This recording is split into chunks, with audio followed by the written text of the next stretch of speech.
Olá, gente. Vamos dar uma olhada num outro problema aqui de programação em redes, muito conhecido e bastante simples, chamado problema de transporte. Tá? A gente já tinha visto o problema de fluxo de custo mínimo, né? O problema do caminho mais curto também, que a gente viu como sendo um caso especial do fluxo de custo mínimo. E o transporte também vai ser um caso especial daquele problema mais genérico. Tá? Vejam que se nós não tivermos arcos capacitados, se nós não tivermos restrições de capacidades nos arcos, né, e nem nos nós de transbordo também, dá para a gente ligar direto os nós de oferta aos nós de demanda usando o caminho mais curto. Né? A gente já viu como é que esse caminho mínimo, o caminho mais curto, é calculado, então bastante simples. Então, não faz sentido, né, a gente fazer esse transporte por um caminho que não seja o caminho mais curto, né, se a gente não tiver as capacidades, né, um problema capacitado. Então, se o problema for bem simples, igual esse aqui, então dá para a gente remover os nós de transbordo e fazer a ligação direta dos nós de oferta até os nós de demanda, através do caminho mais curto. Então vejam que eu substituí aqui os arcos, e esses arcos, o custo deles refletem os caminhos, né, os caminhos mínimos entre cada par oferta e demanda. Né? Então a gente pode encarar esse problema como um caso especial do fluxo de custo mínimo, onde a gente não tem nós de transbordo, e o grafo ele assume uma configuração especial que a gente chama de bipartido. Tá? No grafo bipartido, a gente tem dois conjuntos. Igual aqui, ó, a gente tem o conjunto dos nós de oferta e dos nós de demanda. São dois subconjuntos dos nós. Né? E nesse grafo bipartido, os nós de um subconjunto só são ligados aos nós do outro subconjunto. Então vejam que aqui os nós de oferta só se ligam aos nós de demanda e vice-versa. Tá? A gente não tem ligação entre os nós de oferta e nem ligação entre os nós de demanda. Então aqui a gente tem uma quantidade que a gente vai chamar de M nós de oferta, N nós de demanda, aqui nesse exemplo aqui, M é igual a 2 e N é igual a 3. Né? E o nosso X e J vai denotar o fluxo total entre cada par, oferta e demanda.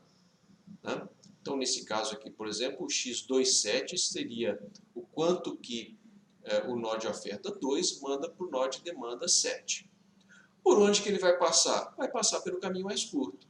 Isso a gente já sabe de antemão. Né? E o custo está aqui no arco. Né?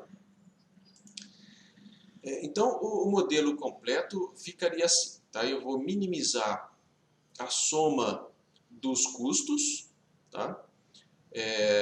Que vai ser, eu tenho que multiplicar o custo unitário, né, vezes a quantidade, sujeito às nossas restrições. Tá? Eu tenho as restrições de nó de oferta e eu tenho as restrições dos nós de demanda.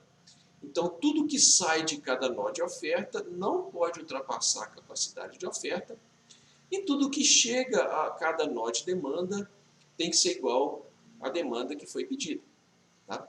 Vejam que aqui eu não tenho nó de transbordo, então eu não preciso ficar preocupando com o fluxo que sai menos o fluxo que chega, porque ou os nós de oferta só vão ter fluxo que sai, e os nós de demanda só vão ter fluxo que chega. Tá? Vamos renumerar esses nós aqui para ficar mais de acordo. Né? Então eu tenho aqui os nós de oferta 1 e 2, os nós de demanda 1, 2 e 3. Então tenho aqui 2 nós de oferta, 3 nós de demanda.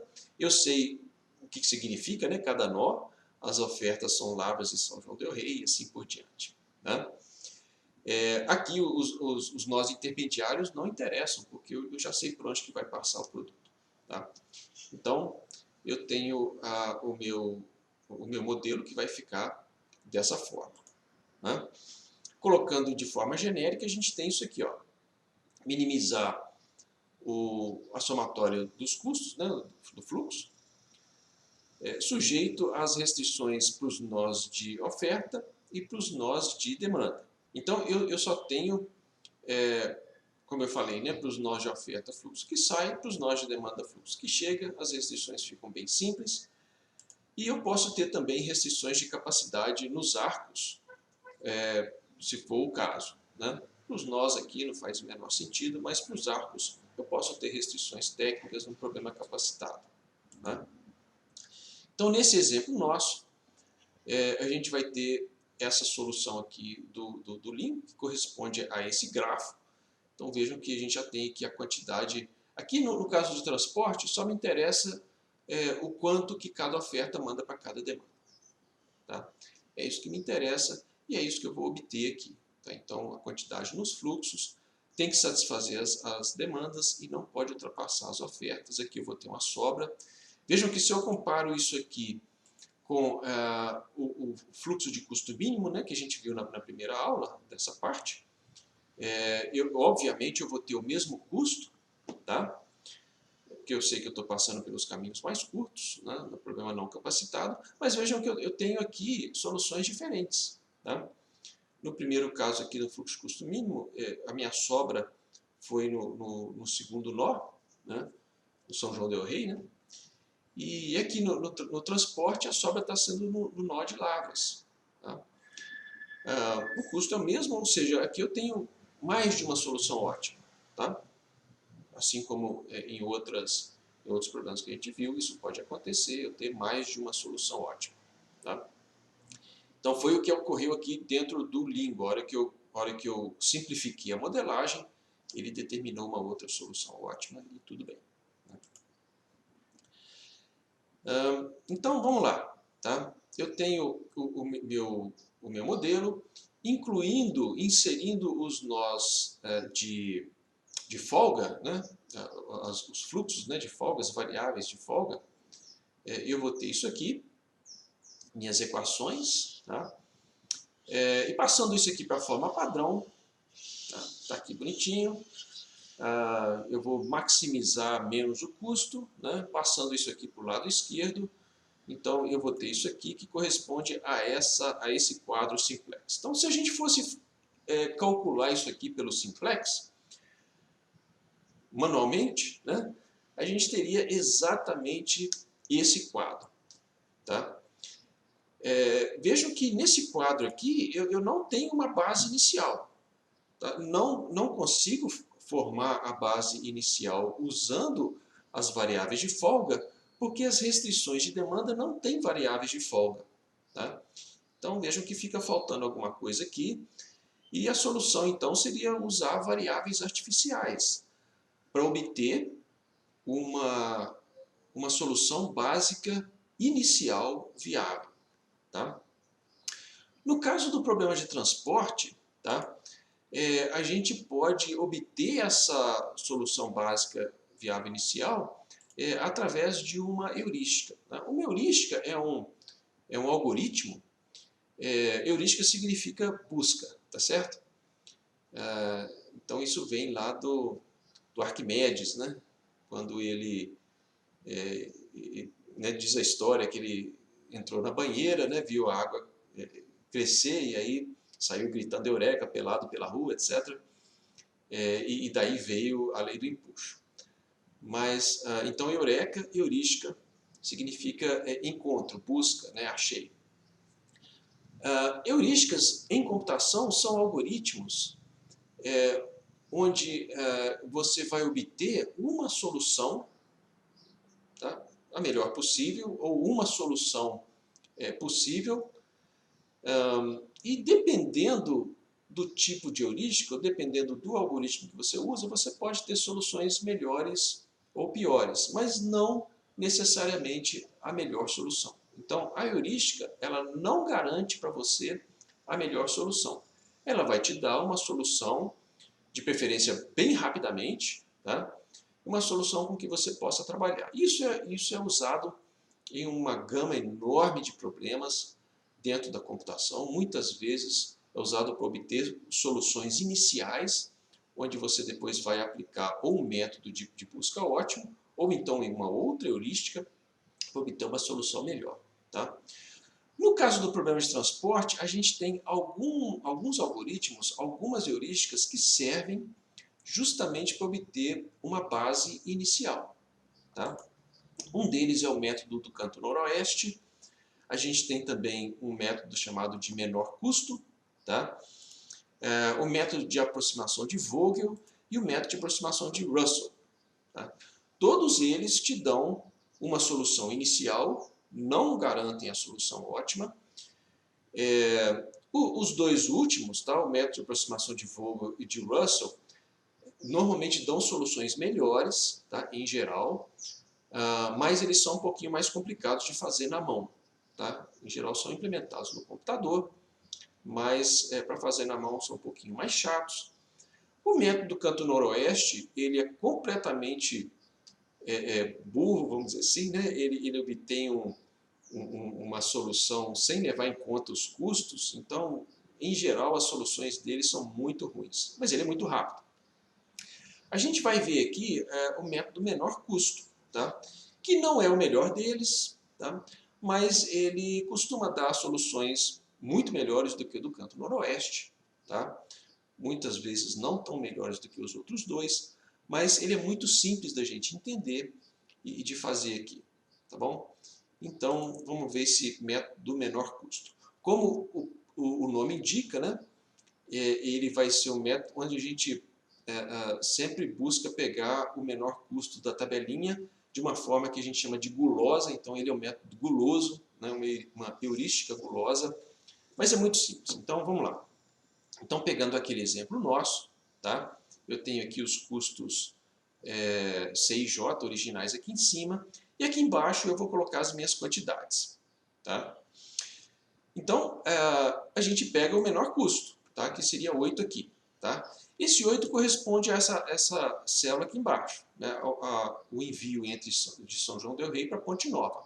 Né? Então, desse envio, a gente precisa considerar essas duas quantidades. Eu vou pegar o menor valor entre eles, porque a quantidade máxima que eu posso colocar aqui nesse envio, né? Nesse x21, né? Vai ser o menor valor entre esses dois aqui. Então, vou colocar lá 120. Tá? Então, 120, vou reduzir 120 aqui, sobra 0. Né?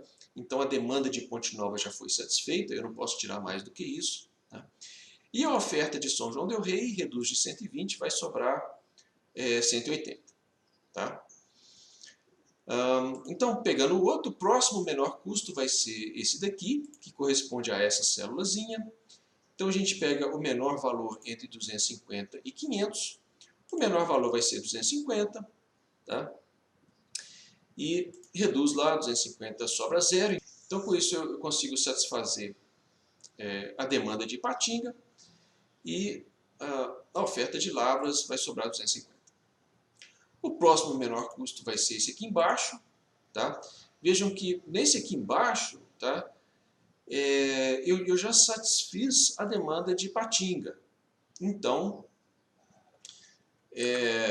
não tenho o que fazer. Tá? Não posso colocar mais nada aqui. Tá? O próximo vai ser aqui de Valadares, de São João del Rei para Valadares. Né?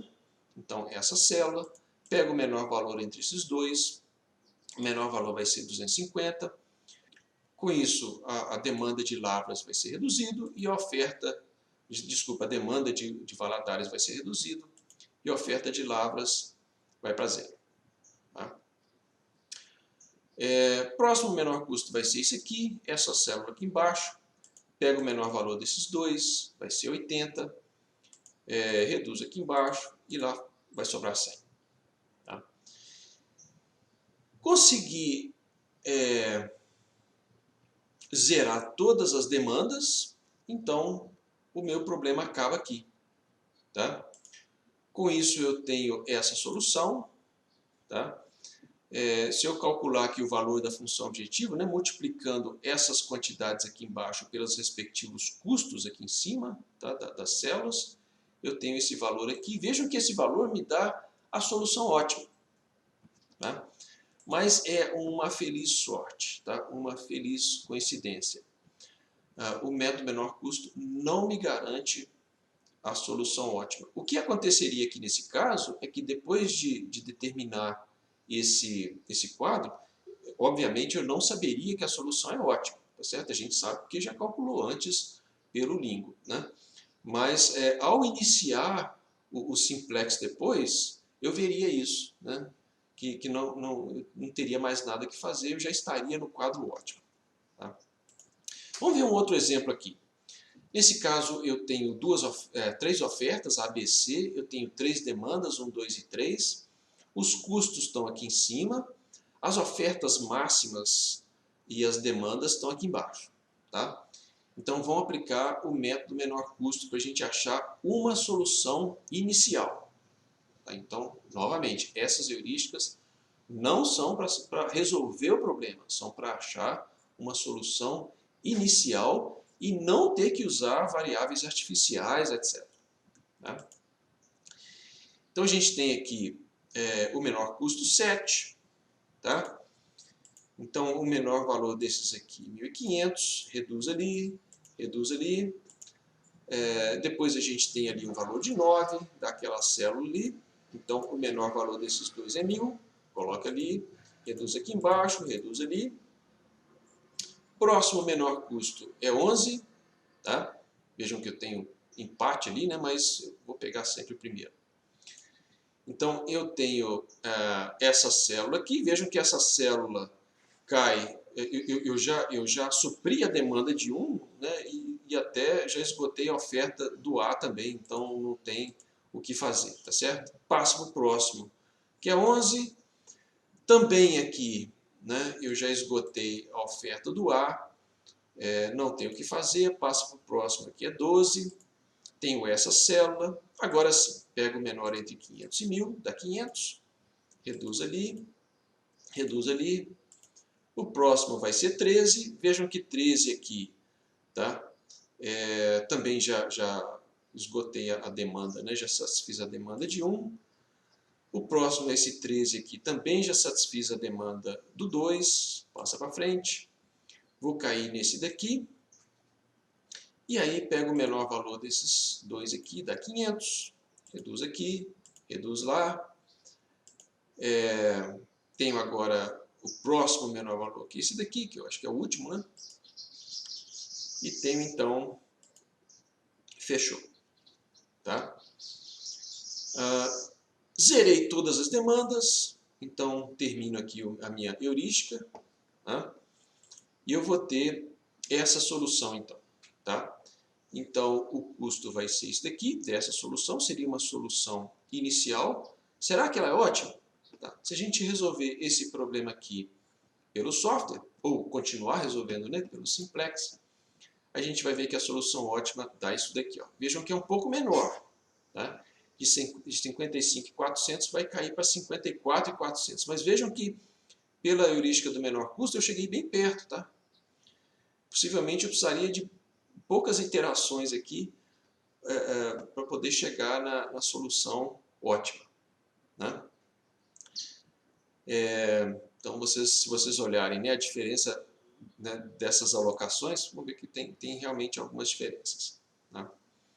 Então é isso. Tá? Foi só aqui para mostrar um exemplo rodando heurística, onde eu obtive uma solução inicial que não é ótima. Muito bem.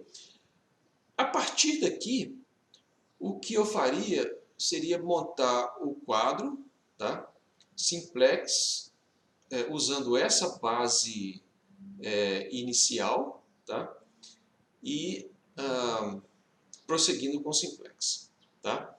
Mas esse tipo de problema, não é um problema de transporte, ele tem um método simplex particular dele. Tá? Ele tem um método simplex chamado simplex de transporte, que vai operar exatamente em cima dessa tabelinha aqui. Tá? Eu não preciso montar aquele quadro simplex completo com todas aquelas colunas, né, para resolver. E é um método muito interessante que só usa somas e subtrações. Tá? Então, eu não preciso daqueles pivoteamentos mais complicados. Ele usa só somas e subtrações para poder passar de uma base para outra, e é muito interessante. Tá? A gente não vai ver isso aqui porque toma tempo e é um pouco mais complicado e a gente tem, né, vários outros problemas interessantes em rede para a gente resolver, mas para vocês terem ciência disso. Então, se eu estiver trabalhando com problemas, né, até talvez algumas centenas de nós, dá para a gente resolver por modelagem e tudo, né? Não tem nenhum problema. Mas se o meu problema for realmente muito grande e eu tiver restrições de tempo para resolver, eu posso apelar para o simplex de transporte. Então tem softwares que resolvem isso, ou eu posso implementar, não é tão complicado, e obter a solução ótima de forma muito mais rápida. Tá? Então, na literatura, nos livros, no livro-texto tem isso, né? No livro do Tarra, no livro do Hiller e Lieberman tem também, explicando como é que ele funciona. E quem tiver curiosidade pode olhar lá. Tá? Uma outra curiosidade que vocês vão ver aqui é o seguinte. Reparem que nesse problema aqui, tá, eu tenho 6 restrições. Tá? Então, eu tenho 3 restrições de oferta e 3 restrições de demanda. Eu vou ter uma restrição para cada nó. Né? E vejam que a nossa base só tem 5 valores. Tá? 5 valores na base, 6 restrições. Tá? Se a gente for olhar o problema anterior, né, que a gente viu, tá ele aqui, ó. No problema anterior, aconteceu a mesma coisa. Olha só, eu tenho 5 restrições, tá? 2 de oferta e 3 de demanda, e eu só tenho 4 variáveis na base. 1, 2, 3, 4. Olha só, 1 a menos. Né? Ó, uma variável a menos aqui e uma variável a menos nesse exemplo aqui. Isso sempre vai acontecer no problema de transporte. Sempre vai acontecer. Tá? Eu tenho m mais n restrições, tá? M restrições de oferta e n de demanda, e na base eu vou ter m mais n menos 1. Tá? Isso sempre acontece porque uma das restrições sempre pode ser escrita como sendo a combinação das outras. Tá? Isso é bem explicado no livro do Hiller e Lieberman. Tá? Infelizmente, no livro do Tarra ele não explica isso. Mas é só uma curiosidade e isso é usado dentro do simplex de transporte. Tá? Então, a gente viu aqui o problema de transporte, tá, como sendo um caso especial, tá, do problema de fluxo de custo mínimo. Vimos a modelagem matemática dele, tá, que é exatamente o mesmo modelo do fluxo de custo mínimo, tá, só que ele vai ser mais simples porque ele não tem os nós de transbordo, enfim. Tá, mas é o mesmo modelo. E vimos um método para obtenção da solução básica viável inicial, que é o método menor custo. Tá? E eu falei aqui sobre o simplex de transporte, en passant, né, para obter a solução ótima, mas a gente não viu ele aqui. Mas pode ser resolvido direto por modelagem também em qualquer solver. Tá? Então é isso, vocês têm um novo exercício lá para resolver e a gente se vê na próxima aula. Tchau, tchau.